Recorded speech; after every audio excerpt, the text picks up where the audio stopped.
nowhere to go. Patience Johnson, a world-renowned cosmetic dermatologist, an eminent researcher, an author, a motivational speaker, beauty industry entrepreneur, a multi-award international tutor, Eagle Award from Germany on corporate leadership, an icon, and the CEO of Derma Contour Worldwide based in Germany. She's currently consulting at Derma Contour Aesthetics and Beauty Clinic Abuja, treating all kinds of skin issues. Good morning, madam. Good to have you on the show this morning. Good morning, Jenny.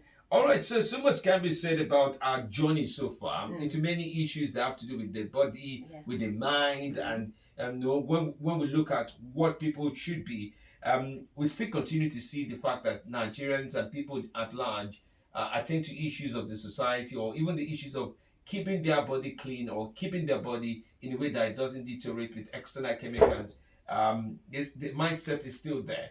But let's talk a little bit now generally as regards how far we have come. Some of the testimonies from your place. I mean, one of the things you do is not just treat, you also talk to people. That's right. How has that changed, and how is that going to be the center part of your work? Yeah, it has really changed. I think I see improvement. We get a lot of testimonies because people have really come to realize that I'm here to make impact, not really to make money.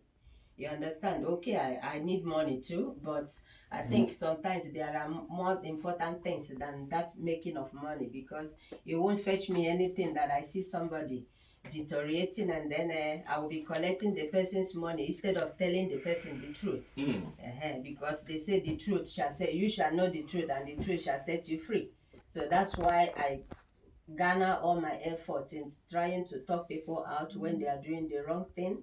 Not to like all this average Nigerian, when you ask them, they will say they are taking supplement. You ask them for what?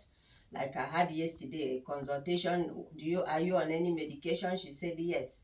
I said what? She said collagen.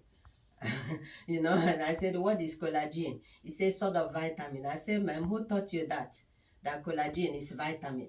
He said, yeah, they sell it in the pharmacies and the people really love to consume. I said, yes, it's true. It's typical in Nigeria. Nigerians love to consume. But consuming what you don't know is the most dangerous part of it. So I started explaining to her what collagen is all about, why black human beings don't even need collagen, because we have excess of it. So these are the areas where you try to tell them, and that some people, some that really want to change, they adhere to your advice and they make proper use of it. Okay, so here's something I find quite interesting, even growing up, even till now. Obviously, having your bath is a very private business. People, it's expected that people have their bath privately. And yes, that's about the only time people get to clean their skin properly. But I've seen situations where people are advocating and arguing on what part, on how best to clean the parts of the body. For example, there's this issue of whether to use iron sponge, soft sponge, or tough sponge, or whether or not even to use sponge. I've heard people say, oh, sponge, anytime I use sponge on my skin, I start to itch. Some other people say, anytime it's not a medicated soap, I start to itch.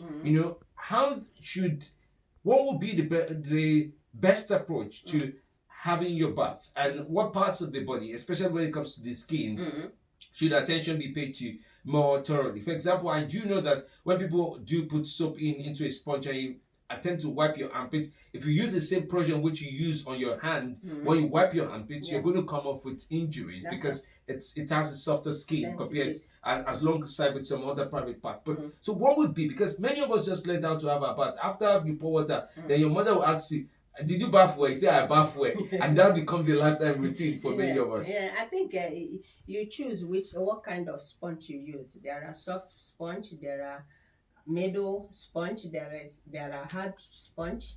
So the harder, the lesser you use on the skin. Because it's going to spoil what we call in German. I'm sorry, I have to speak German now. We call it Sauerschutzmantel, which is the protective tissue.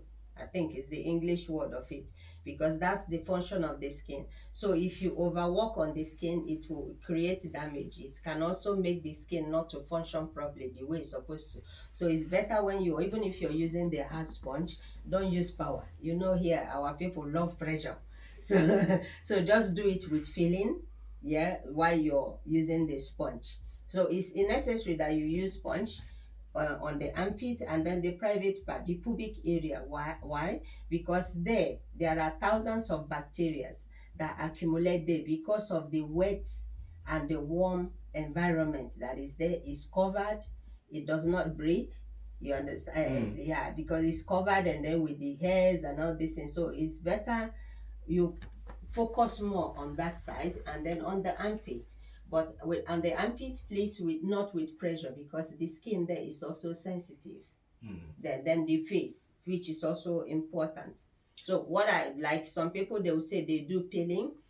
Peeling is like something salty or stone that you use to try to cleanse the skin. Some people say they do it every day, which is also not good. Everyday peeling on the skin is not good because it still spoils the protective tissue. So I advise, if you're doing peeling, body peeling, just do it once in 2 weeks. Will be fine.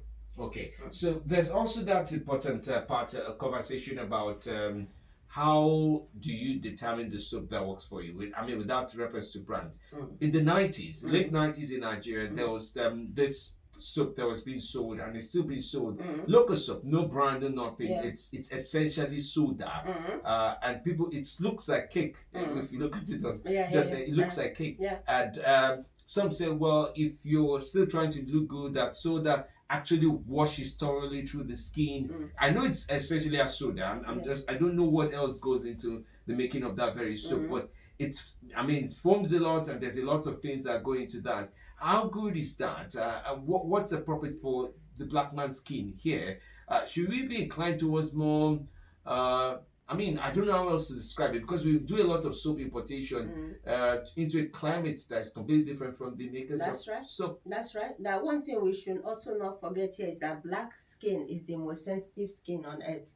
Oh, it is? Yes, it looks gross, but it's not. It's the most sensitive skin. So anything I usually advise, anything you're giving to a black skin should be mild. It should not be hard. Like this, our typical black soap is very harsh.